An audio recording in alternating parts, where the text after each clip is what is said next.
Welcome in, everyone, to another edition of the Football Friday podcast. Matt Catrillo, Alex Kozora here with you again this week. No Ian Hunter. He is actually in the middle of a move, I found out, and talking to him yesterday. So hopefully we'll get him back in the next week or so. Same with Tyler DiGiacomo, who's busy with baseball camps and all sorts of things he likes to do during the summer. So, Alex, it's you and me again. What's going on? And happy opening week of training camp, by the way.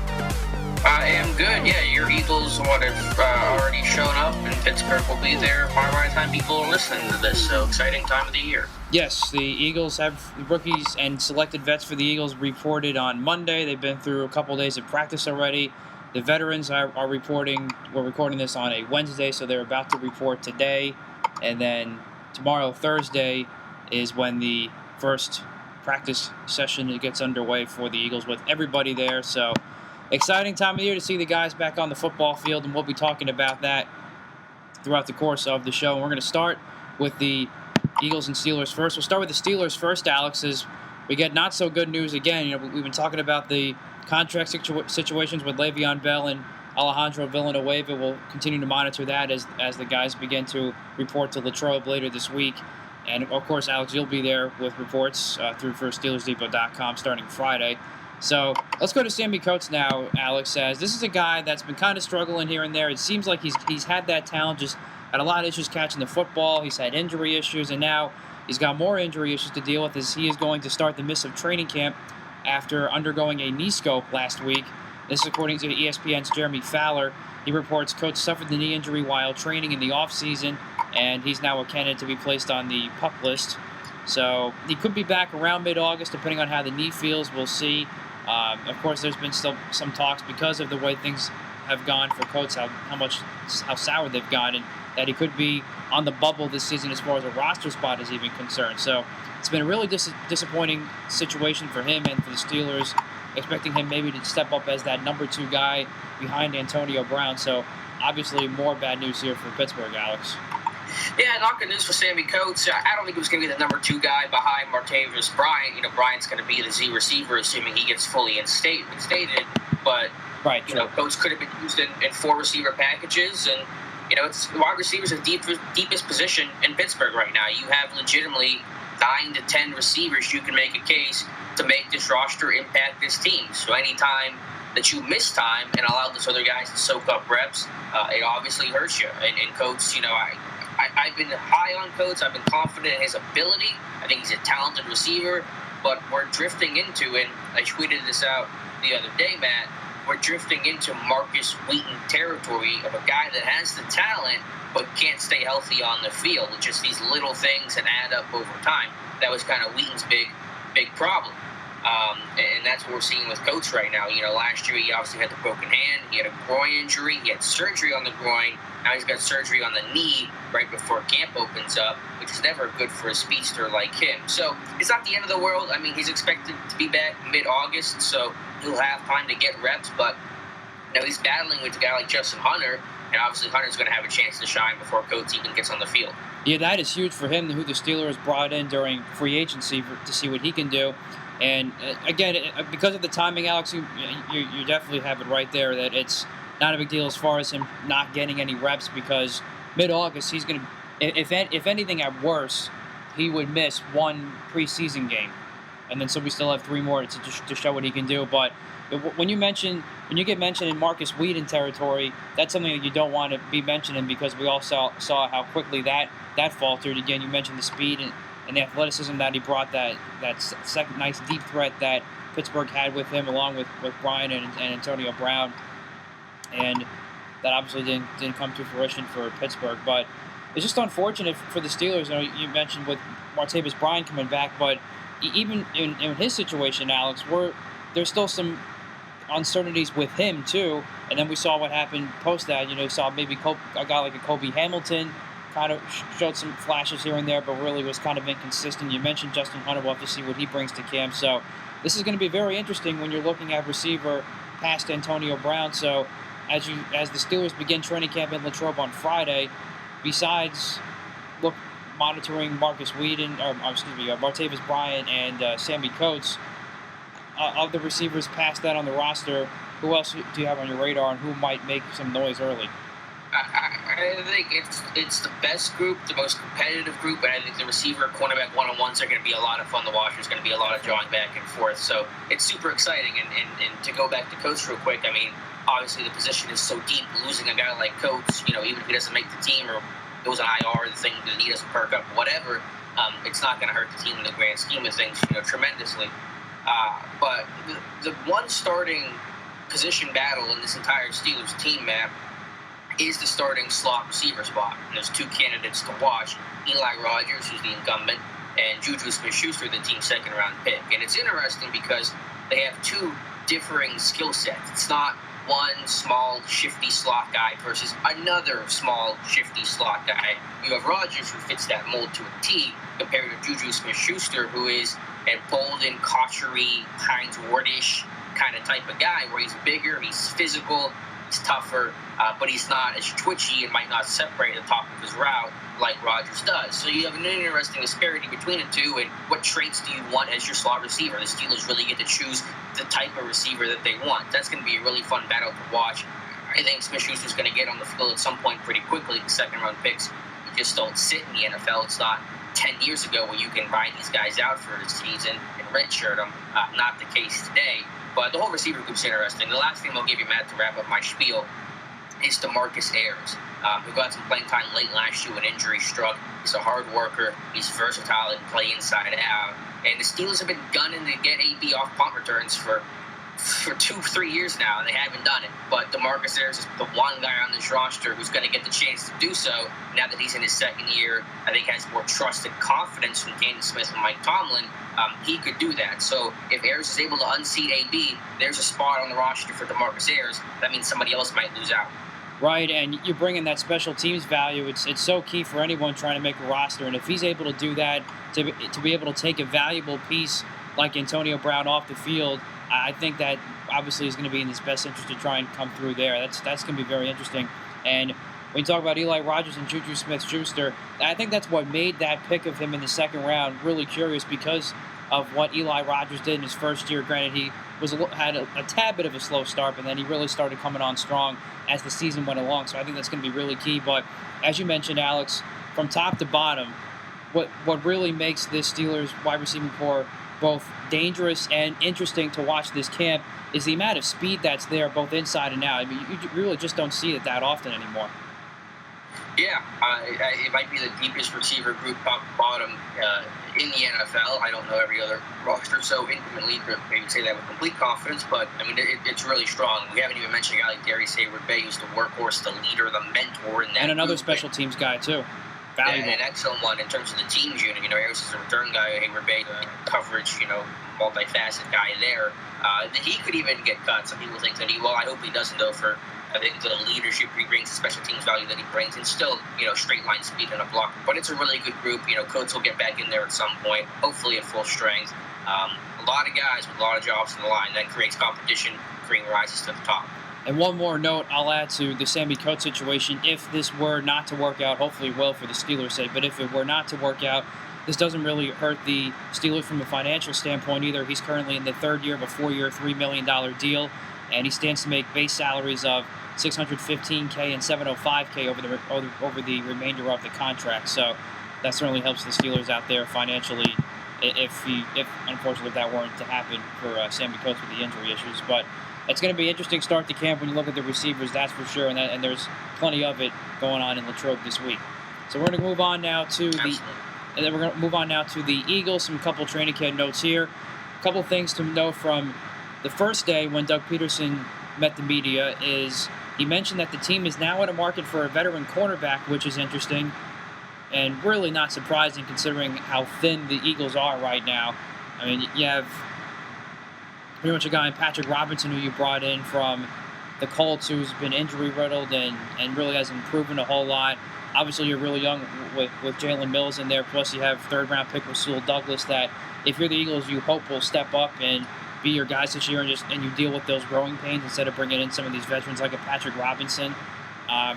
So there was a report out there, I think it was from Bleeding Green Nation, that had a list of possible candidates for the Eagles to bring in at this point.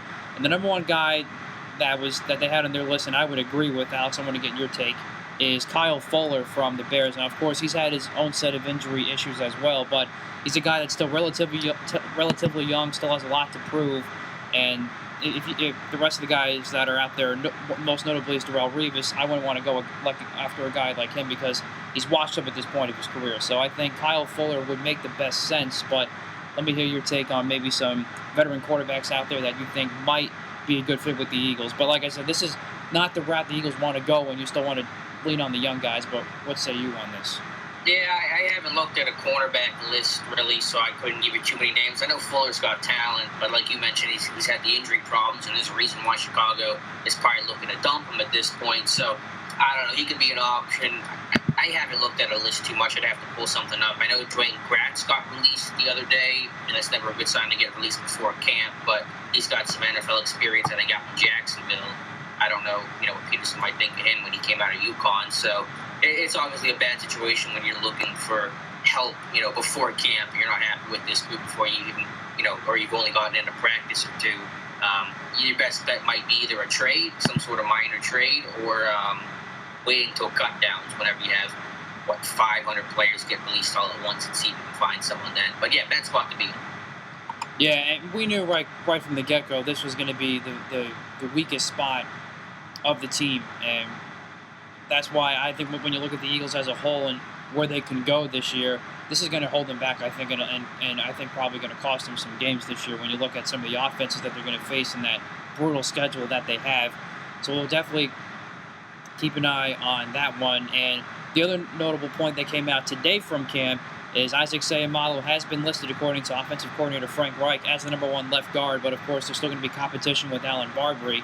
So that's going to be interesting to watch, and if Seumalo can find a way to lock down that starting job, and minus the first game he had against the Redskins in Week 5 of last year, he did a fairly solid job, and again, a guy that's versatile, a guy that I think the Eagles want to eventually move to center once Jason Kelce's done with his career. Could be as early as next year. We'll have to see how things go. It benefits the Eagles greatly if they have him in the starting spot, but Allen Barbery has been productive when healthy, but again, he's had his own health concerns. So I think the more youth the Eagles can get in there and keep gelling, especially with Carson Wentz, I think the better at this point.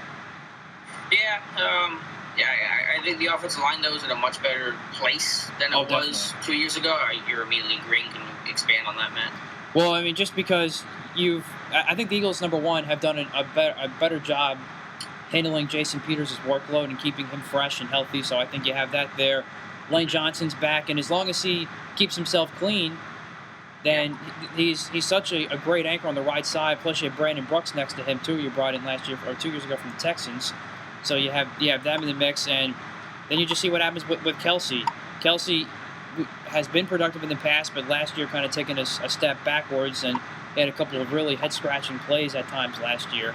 So, but I definitely think overall you look good. Plus, you bring in Chance Warmack. We'll see what he can do, but I'm sure he'll bring a lot of depth. And even if you don't have Barbery start, then he'll give you some good depth too. So I just think overall the Eagles have a lot of good depth as well. Plus, you have Dylan Gordon coming back, who I think is a good young guy to look after. He was on the practice squad last year. I think he can make some heads turn. So I think overall, from top to bottom, the Eagles are in a good spot offensively on the O-line, that is. Yeah. Yeah, and even across the board, receivers been upgraded a lot. We've talked about that. Identify that lead runner. Hopefully, the run game will be stronger. I think obviously Carson Wentz's maturation. It's in a better place. I think unquestionably compared to a year ago. Right, and that's the other point I think of, Alex. That's so key. This is number one to me on my list of how I'm going to evaluate Doug Peterson as a head coach in his second year. Is he's going to tell me his adaptability and the way he's able to correct himself from mistakes that he claims he made during the offseason is he better run the football more often than he did last year. You had the excuse you didn't have many weapons at running back, and that lets you throw him the ball 50 times a game with Carson Wentz, which he admits was way too much pressure on the kid. It lost you a couple games, and when you ran the ball, it won you a few games. I'll go back to the Minnesota game, the Atlanta game, and when you nearly stole one in Baltimore late in the season. So I think he can see that pattern here. Now you have a guy like LeGarrette Blount, a guy that you can count on to give the ball 20, 30 times a game, and plus the other weapons you have coming out of the backfield, the running game better be a lot better, and it better be a lot more more of a vocal point this year. Yeah, I still worry though because I feel like they didn't make the splash at running backs that the team probably should have. And I know Blunt has had good moments in his career. Obviously he had success in New England, but I think back to him in Pittsburgh. And outside of one good game against Carolina, statistically, LeGarrette Blount was one of the worst running backs in Steelers history for a single season. I mean, his average was like around 2 yards per carry in every game, but the Carolina one that obviously Blount went stage left after that whole falling out with the Steelers. So I do worry that they Wendell Smallwood I know is going to have a role, and they're going to use the screen game and get guys out of the backfield, but is Blount going to be that consistent guy? I don't know if he can be someone that you can give the ball to 25 times a game.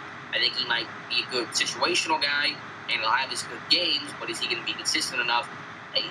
That's still the biggest concern for me for maybe not only just Eagles offense, but this entire Eagles team.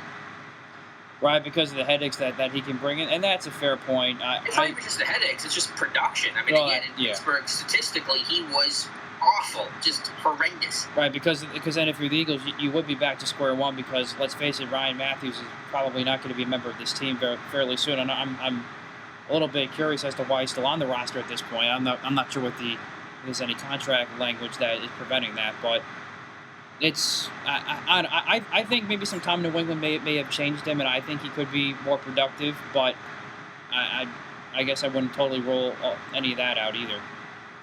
Yeah, I mean, it's a question mark. I'm not giving you an answer. I don't know what kind of season Blount will have. I think he'll have at least a couple of good games, but beyond that, will he be the consistent guy?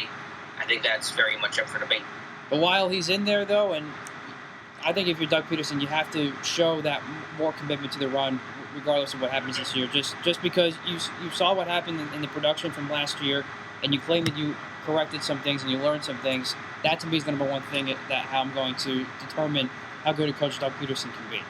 Yeah, I think it's a very good point. So next we're going to stay in the NFC East, and the Dallas Cowboys, Alex, are still staying in the top of the headlines as they still await what's going on with Ezekiel Elliott.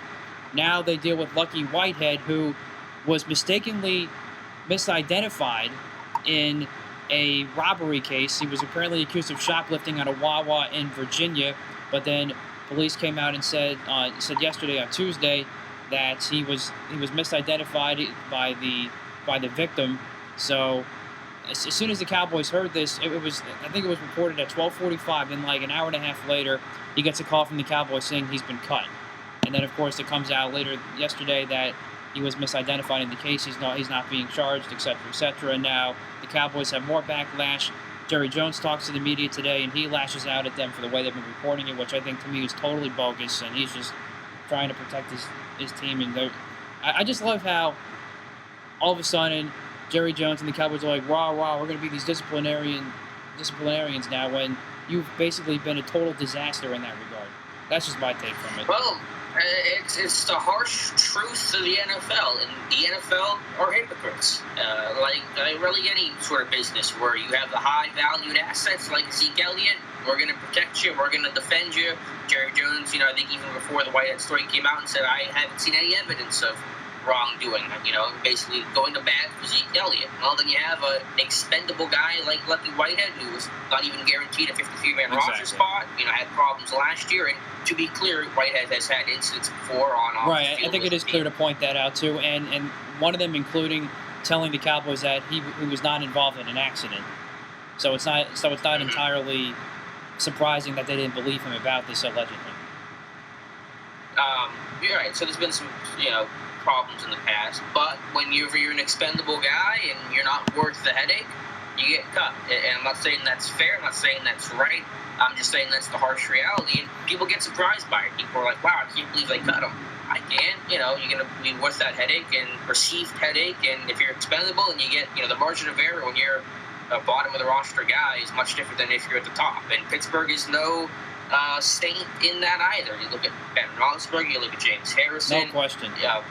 Those are guys that obviously have had past accusations and problems, but then you compare that to, any other guy that would have bottom of the roster that would have problems.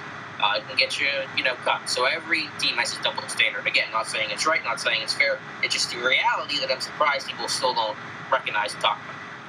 I think this has just been overblown a little bit more because of what's happened with Zeke, because of the things you saw with Des Bryant in the past and how they handled that, and we talked about that last week on the show. And I just think it's all blown up in the Cowboys' face at this point. And now they got to find a way to quiet it down because they're getting ready. They're already started into training camp, and they got to make sure this isn't a distraction now going forward. Yeah, I think ultimately people are going to forget about it once other football stuff starts happening, and it happens in 31 other cities, and really no one cares about Lucky Whitehead anymore. We're kind of at the very end of the offseason fodder stuff, but it's unfortunate. Hopefully Whitehead can catch on somewhere. I bet that he will. And he can be claimed as early as this afternoon, so we'll be curious to see if anybody can pick up on that. He does bring some special teams value, but with the Cowboys bringing in, who am I thinking? What did they just bring in here for the? Who they bring in from returner this year? I can't think of the kid's name. Was it a draft pick or a sign? Yeah, it was a draft pick. I don't know off the top of my head right now. I can look it up though. Yeah, I think you want. I can think of his name. Well, that was going to take out his kicker punt returning duty. So that basically put him on the bubble, and he was going to be an expendable person anyway, which made sense for the Cowboys to come down on this and put that disciplinary message out there, even though we know it's Ryan Switzer, probably. Ryan Switzer, yeah. Yeah, Ryan Switzer. Yeah. So it is what it is at this point for the Cowboys, and we'll find out what happens with Ezekiel Elliott. I'm guessing sometime soon, but with the NFL, you never know with the investigations. And then, so today we are doing a shortened version of the show with our schedule. So there's one more topic that we're going to get into today, Alex, and it's something that's kind of been underlying with all this other nonsense that's been happening around the league, and it's really, when you think about it, a really curious question to ponder about as we get ready for training camp in the preseason is how the Atlanta Falcons, who report to camp today, of course coming off that epic Super Bowl loss, how they're going to handle themselves, and is there going to be any Super Bowl hangover? We talk about this with teams that lose the big game every year, and of course it's always the worst loss any NFL team will suffer, but that is the worst you can lose probably in the Super Bowl, up 28-3 late in the third quarter, and you blow it like that, and just how the game was, how epic it was, the first overtime game in Super Bowl history and all that. And there was a couple of reports on NFL Network today and how Dan Quinn has been handling it. And he said to his team today, anybody have anything else they want to get rid of from the last game is how they're referring it to. And apparently it got riled up again. But I think it's a good thing. It's a very cathartic thing, I think, for Atlanta to do, Alex, to kind of get those last bit of frustrations and sadness, I guess, out of their system. And now they can fully focus on this season and see what they can do. Because when you look at this roster, offensively last year, which put up historic numbers, most of those guys returned, including a healthy Julio Jones with that foot injury. Defensively, they added some pieces, especially they had a very good draft and adding some pieces to that front seven. So, to me, on paper, there's no reason why the Falcons can't successfully defend that NFC title, or at least be in contention for it once again, but there's still that mental Super Bowl hangover question that I think is extremely legitimate in this case. Yeah, I think you said that really well, Matt. I don't have a whole lot to add there. And it's not just the mental factor. There's a physical factor, too. When you're the last team playing, you have a shorter offseason, you get back to work quicker. It's harder for the coaching staff to, go through their draft and scouting process. So it's tougher on everybody. There's a mental and physical toll to it, no doubt. I'm glad that Dan Quinn and the Falcons have taken this approach to be open, not to let things bottle up and, burn the tape. Be open and talk about it and kind of work through it together as a team. I think that's really refreshing and the correct approach to take. But we know the history of teams that, New England aside, that go to the Super Bowl. It's tough to make that climb back because of that physical, mental exhaustion that exists. So the talent's certainly there. They're going to contend, but it's just so tough to try to get back to that place in the NFL with how good the league is. So let me ask you this, Alex. At this point of the season, I know we went through our divisional talk a couple of weeks ago as the offseason was progressing, but just refresh our memories again where you think the Falcons stand and where you think can they be a playoff team again this year, and do you think they can even win the division? There's no doubt about playoffs. I think it's about, can they get back to the Super Bowl and get back to the NFC Championship game? Those are the bigger questions. So yes, the playoffs, absolutely. They'll contend, no doubt about it. How far do you think they can go in the playoffs then? It's close. I got a train coming to catch to get me out of here, but they can make a run for sure. I do hear it. I'm a train lover, so I always like it. I know you hate it, but yeah. Yeah, 'cause you don't got to live by it. You'd have a different story if you were living by it. I actually, one of my old apartments I had actually here in Central PA, where I'm back now.